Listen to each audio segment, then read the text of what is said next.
Hello! അങ്ങനെ നമ്മുടെ കാട്ടുതീക്കിളിക്കൂടി പുതിയ പ്രൊമോയിൽ നമ്മുടെ നിധിയുടെ ചേട്ടൻ വന്നിട്ട് നിധിയുടെ ആ പേഴ്സും കാര്യങ്ങളൊക്കെ കയ്യിന്ന് മേടിച്ച് വലിച്ച് കീറുന്നുണ്ട്. എന്നിട്ട് പറയുന്നുണ്ട്, "നീ വീട്ടുകാരെ ഞങ്ങളെയൊക്കെ നാണം കെടുത്തി പോയതല്ലേടി. ഇനി നിനക്ക് സർട്ടിഫിക്കറ്റ് ഉണ്ടാക്കണം അല്ലേ?" എന്നും പറഞ്ഞിട്ട് നിധീനെ കുറേ ആ റോട്ടിലിട്ട് നാറ്റിക്കുന്നുണ്ടേ. ലാസ്റ്റ് നമ്മുടെ അച്ഛൻ കൂടെ ഉണ്ടാവുമല്ലോ, സുധീഷിന്റെയൊക്കെ അച്ഛൻ കൂടെ ഉണ്ടാവുമല്ലോ. അച്ഛൻ ഇങ്ങനെ നമ്മുടെ ഈ ചേട്ടനെ പിടിച്ച് ഇങ്ങനെ തല്ലാൻ പോകുമ്പോൾ കുറച്ച് പേരൊക്കെ കൂടി വന്നിട്ട് നമ്മുടെ ഈ ചേട്ടന്റെ കൂടെ ഉണ്ടായിരുന്ന കുറേ പേരൊക്കെ വന്നിട്ട് ഈ അച്ഛനെ കുറെ തല്ലുന്നുണ്ട്. ലാസ്റ്റ് ഈ അച്ഛനെ നമ്മുടെ ഈ ചേട്ടൻ കുത്താൻ വരുന്നൊരു ദൃശ്യങ്ങളാട്ടോ. അപ്പൊ നിധി ഇങ്ങനെ അയ്യോ എന്നും പറഞ്ഞിങ്ങനെ നിൽക്കുന്നുണ്ട്. ഇനി അച്ഛനെ കുത്തുമോ, അങ്ങനെ അപകടം ഉണ്ടാകുമോ എന്നുള്ളൊരു കാര്യമൊക്കെ ഇനി വരുമ്പോഴേ നമുക്ക് മനസ്സിലാവുള്ളേ.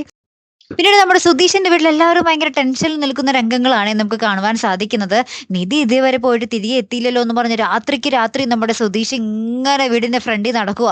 അപ്പൊ നമ്മുടെ അനിയന്മാര് പറയുന്നുണ്ടേ, ആഹാ അടിച്ചു മാറ്റി കെട്ടിക്കൊണ്ടുവന്നതല്ലേ, അതിന്റെ പേടിയാണ് എന്നും പറഞ്ഞിട്ട് ഇങ്ങനെ കളിയാക്കുന്നൊക്കെ ഉണ്ട്. അപ്പൊ ഇനി ആയിരിക്കും എന്താണ് സംഭവിച്ചിട്ടുള്ളതെന്ന് അറിയാൻ പോകുന്നതല്ലേ. കാത്തിരുന്നതിനെ കാണാട്ടോ. അടുത്തൊരു വീഡിയോയുമായി വരുന്നത് വരയ്ക്കും ഗുഡ് ബൈ.